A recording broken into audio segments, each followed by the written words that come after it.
Step 4 of the ideal system redesign methodology is compiling a design notebook. The underlying theory of a design notebook has to do, first of all, with brainstorming. Brainstorming produces prolific and diverse information, and also the same type of information in different contexts.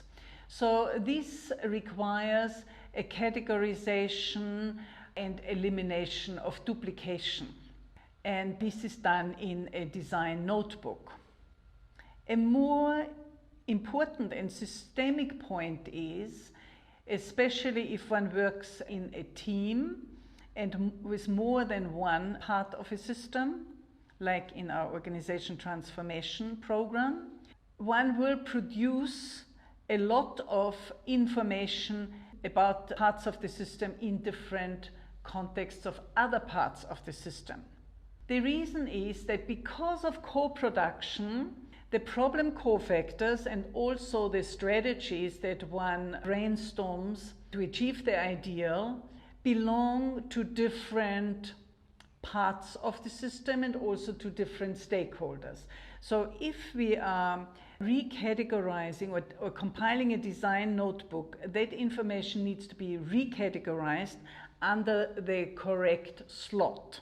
For example, if I'm an HR manager and in one of my problems I list as a cofactor that I've got that problem because the IT system is not supporting whatever I need to do there, then I cannot solve that problem within HR, but that particular IT problem needs to be redistributed to the IT system. So all IT-related cofactors that cropped up anywhere in the organization, in production, in marketing, in HR, in legal, and so on, will be categorized under the IT heading for the IT system to process.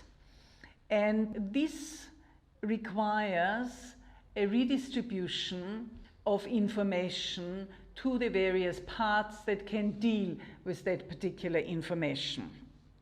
And that, of course, requires a systemic framework. So how do we go about compiling a design notebook? We integrate the brainstorming output under the headings of a relevant design framework. And we also add generic organizing principles that we derive from biometric system theory under the relevant sections. This is part of the following module. It is important to keep the following points or tips for compiling a design notebook in mind. First of all, the most important tip is do not lose detail through generalization and abstraction.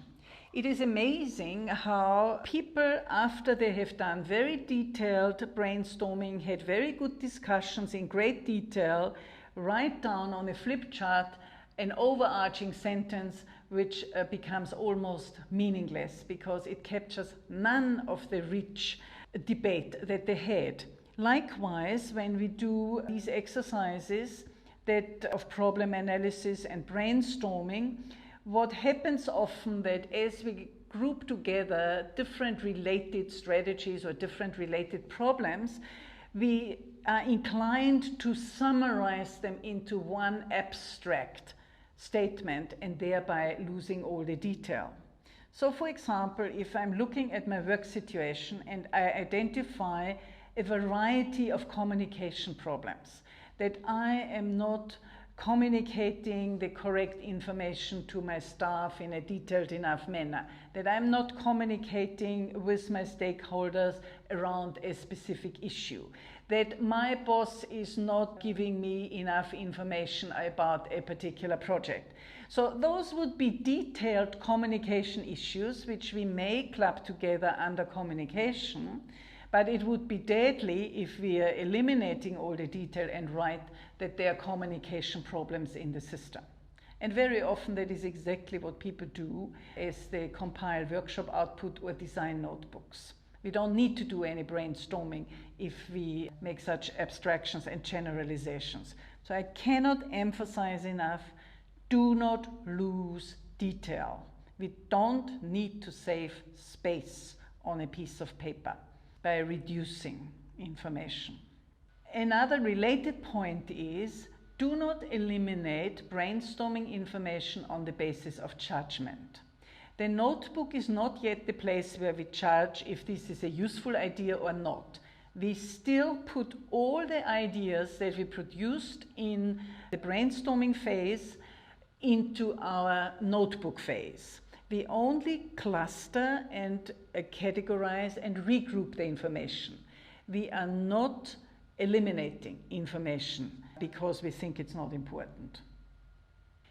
As one eliminates duplications or integrates related items, the same point applies. Do not abstract, do not lose detail, and do not lose subtle differences. If one has two similar statements and integrates them into one should not lose the subtle differences that may have been between the two of them. Often output fits under more than one heading, and it should be deposited under those different headings, because in the context of the other heading, the information assumes sometimes a subtle and sometimes not so subtle new meaning. Again, we must not lose those ideas, so we rather put them there anyway for evaluation later on during the design phase. The same goes for overlaps. Sometimes issues overlap with other issues, and then it is useful to deposit that issue here and there. So one eliminates overlaps by actually depositing the same information in two places or more. If one does a brainstorming in a team situation, or if various parts of an organization, for example, are involved in brainstorming, online or in workshops, then it could be useful to include the original brainstorming output before it was recategorized and clustered and duplications eliminated and so on. So it's useful to include the original brainstorming output as an appendix in the notebook. And that is for sake of transparency, not so much the necessity for future reference, although that may also be the case. But transparency, very often in systemic brainstorming, as one develops higher order ideas, the original frogs that gave rise to the new idea are not directly recognizable. If one sees health, one doesn't necessarily see a specific disease. And sometimes staff members may want to go back and check if my frog is covered by that new design and has been processed by the new design. Any brainstorming situation produces large amounts of output which need to be categorized to make them useful. The frog prints exercise produces a large number of strategies that belong to different potential actors. These could be the system itself, for example, a function in an organization, or parts of the system, like some of the sub-functions, or different stakeholders outside the system, for example, other departments, or even stakeholders outside the organization. We need to recategorize the brainstorming output to allocate them to those potential actors. If you are part of a team, for example, within the organization transformation program or the societal transformation program, then your output will be integrated with the output of the other delegates in the notebook phase. So the different strategies that you designed for different actors will be integrated with the strategies for the same actors designed by other delegates in the program. In order to be able to do that, you need to do the following exercise.